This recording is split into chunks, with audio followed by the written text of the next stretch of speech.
What's going on, everybody? Welcome back. Today we're going to be talking about that little fella right there, which is the SwampFox Sentinel Micro Compact Red Dot for your micro compact carry piece. So it seems to be that things are getting smaller and smaller when it comes to the EDC life, whether you're carrying something like a Hellcat or whether you're carrying something like a Glock 43X MOS, or maybe the Shield 2.0 optics ready, or the 365 from SIG.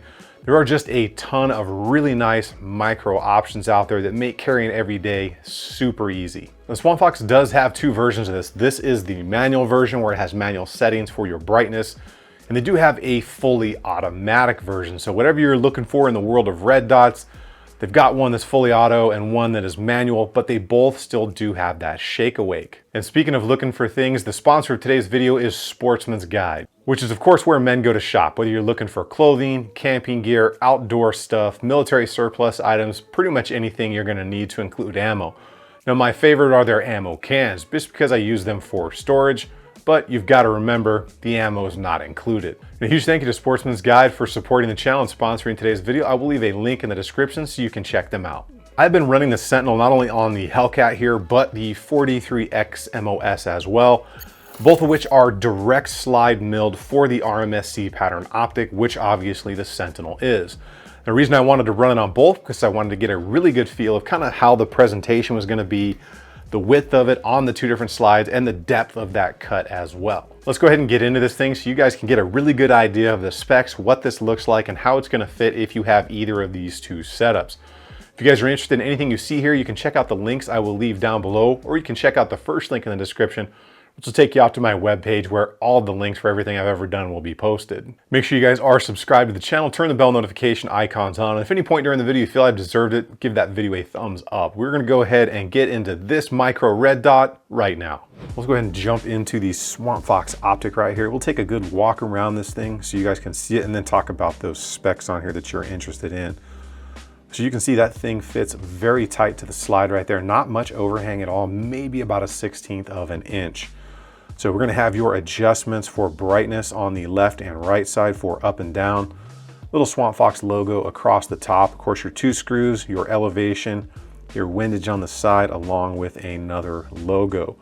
So as you look down here, you can still use the factory sights on the Hellcat very minimally, but you can still get a sight picture with those. Let's talk about that glass. You can see there's a little bit of that red reflection on there. That is their coating from SwampFox, which is your scratch resistant, fog resistant, and gives that LED the ability to shine on that glass and give it give it the longest battery life. When it comes to those brightness settings, you do have 10 levels of adjustment for brightness, and I can tell you, even in the Arizona sandy desert, it is plenty bright to use out there.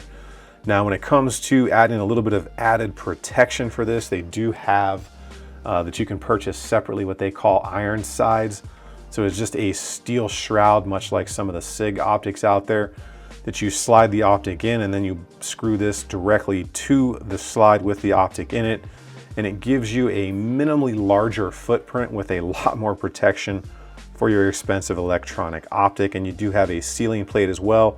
This was on there, I just took it off so you guys could see it, and it does come with the longer screws as well. Well, talking about that RMSc mounting pattern, I will bring in my Glock 43X MOS right here, which I have been testing this optic on as well. So right here you will see the RMSc pattern. You've got two posts in the rear and two posts in the front with a little bit of a squared off notch right there in the corner. Not all of the optics out there that are micro like this will fit slides directly milled for these. Some of the other ones that are not the exact RMSc pattern, you will have to mill off those posts to get them to fit on there. That is not the case with the SwampFox Sentinel. It will go right on there, just like you can see here. That is this protective shroud on there, and you see it does fit directly on those posts as it should. So just something to pay attention to. In case you are in the market for one of these, you need to make sure it is direct fit if your slide is already milled for the RMSc, otherwise you're gonna have to buy a conversion plate. Well, let's go ahead and talk about how this thing performs, that range footage of course, and then that shake awake and how that is working out. There's just no excuse when something is this compact, especially when you get to carry a dot with it. Now let's talk about that range performance and all those positives. So out there on the range and in general, I have not had any issues with this SwampFox Sentinel. Now I did opt for the manual version. They do have that fully automatic one. I'm just not that far down the road. I do like to have some form of manual control over the brightness settings, and I just don't know about that auto sensitivity to light. It's getting better, but I still want to wait just a little bit longer on that technology. But talking about those brightness settings, even in the Arizona desert out here where everything is highly reflective and sandy, the brightness settings on here go plenty bright for you to use and pretty much anywhere you guys are all gonna be. And of course that shake awake has to be one of the best features. Even a tap like this is gonna turn that on to the setting it was last on. So it shuts down after 4 minutes and that auto setting comes right back on at the same level of brightness it was on prior to shutting down. Now that has functioned flawlessly and I have not been able to beat that thing when it comes to speed. So if there is one kick in the pants on this thing is that the battery does mount underneath. Now the reason they did that was on purpose, because if they had kept the side tray here, they would have had to use a smaller battery, which means you get shorter battery life. So talking about battery life on this thing, they say you're gonna get 2 years of realistic use.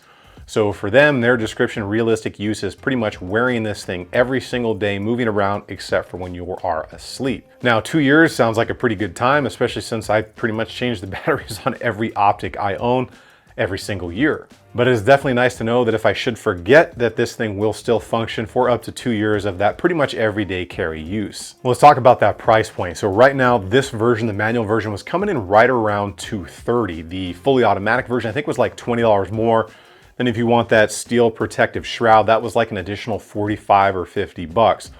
So I opted to get that shroud because the more protection you can give an electronic optic that's glass, you're probably going to be a little bit better off. And it didn't really add much to the overall size or surface area of the optic itself. Now, 230 bucks is not a bad price. There are some that are more expensive. There are some that are about the same. There are some that are a little bit cheaper. When buying one of these optics, you have to make 100% sure that it is going to fit exactly as set on the slide.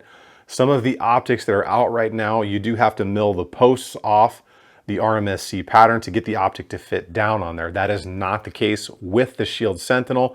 It will go direct fit on any slide that has been milled for the RMSc pattern. Well, now that you guys have the information, it is up to you if you are looking to get into the micro dot life option now.